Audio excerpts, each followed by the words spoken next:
Днес във фермери и банки. Нова гаранционна схема от Националния гаранционен фонд от септември.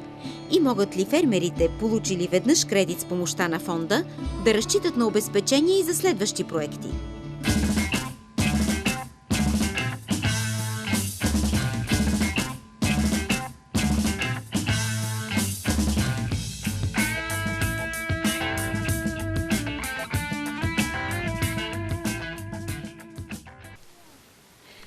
Може ли една говедовъдна ферма да се развива без кредити?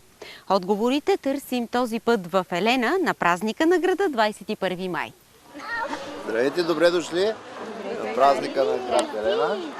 Корените на 3-годишния Михаил Бараков младши са здраво свързани с град Елена и животновъдството. Сядаме да поговорим с баща му в двора на старата родова къща. Споделя, че е реализирал 2 проекта по програмата за развитие на селските райони. Предишния проект нещата стояха по много по-различен начин. Смисъл такъв, че не можахме да намерим финансиране за проекта. По причина? По причина, че банките искаха недвижими имоти и така. А сега се случиха много бързи нещата. Малко се забавиха при разглеждането на документите, но иначе като го одобриха и веднага го изпълнихме. Проектът включва само техника, която е за помощ на стопанството за изхранване на животните. И в общи линии е това. Откъде чухте за гаранционния фонд? Как станаха нещата? Ами, по медиите се тръбеше и попитах банката, с която направих първия проект, как стоят нещата, нали, с гаранционния фонд. Те ми обясниха и се възползвах и така. И станаха работи. И се случиха работите в България, да. И се случиха работите. Много хубаво ми да отидем на фермата. Машините са 13 броя, значи за цялостна обработка на земята от оран до прибиране на реколтата. За пролетници и есенници. Това беше целта на проекта, да си осигуря концентриран фураж на кравите. Усеща ли се вече? Вече да. Много е по-лесно, като ни вадим в края на месеца на камара пари за фураж и съм много доволен. Това е много добро решение за нас фермерите. Да, защото с обезпеченията е трудно. Да. За такива пари да намериш така, обезпечение точно така за 360 000 много трудна работа. Нямаше да не стигнат всички имоти.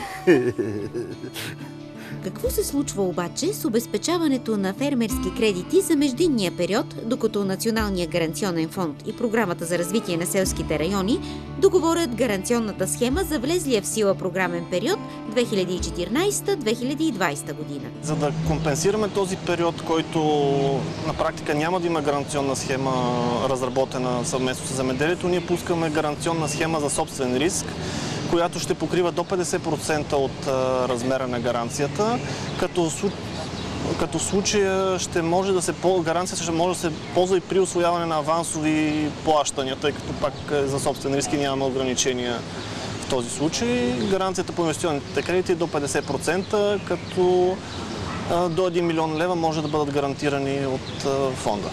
Има ли значение дали човек търси финансиране за проект на собствен риск или за проект одобрен по някоя от оперативните програми от новия програмен период? Не, в новата гаранционна схема, която ще стартира от септември месец, няма такова ограничение.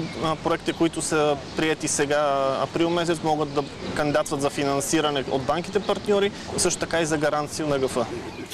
Къде стъпи? Стъпи на акото на кравата. Пренебрегваме малкия инцидент и се отправяме към пасището, за да видим стадото. Как започна? То при нас е семейна традиция.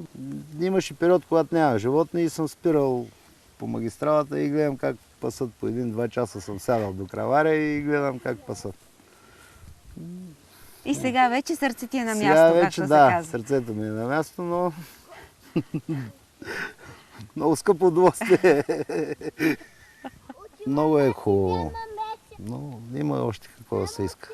Най-хубавото, че има още какво. Какво да правим и по ферми, и по животните, да извадим по-хубави породисти животни. То ще трябва още кредити. Ами да му мислят банките. Не сме готови да искаме. Ако гаранционният фонд помогне и за това, ще съм много доволен. Имат ли право земеделски производители, които вече са получили финансиране с гаранция от гаранционния фонд, да кандидатстват пак при вас? Нямаме ограничения за броя гаранции, които ще бъде издадена на земеделските производители. Даже по този начин ние си създаваме клиенти, а не просто потребители на нашите гаранции. Имаме случаи вече, които по предишния програмен период един бенефициент е реализирал повече от един проект и 2-3 също с гаранции. Има 2 гаранции. За всеки проект има ползвана гаранция. Всъщност, кога ще има повече яснота по отношение договореностите ви с Програмата за развитие на селските райони и за вече действащата схема?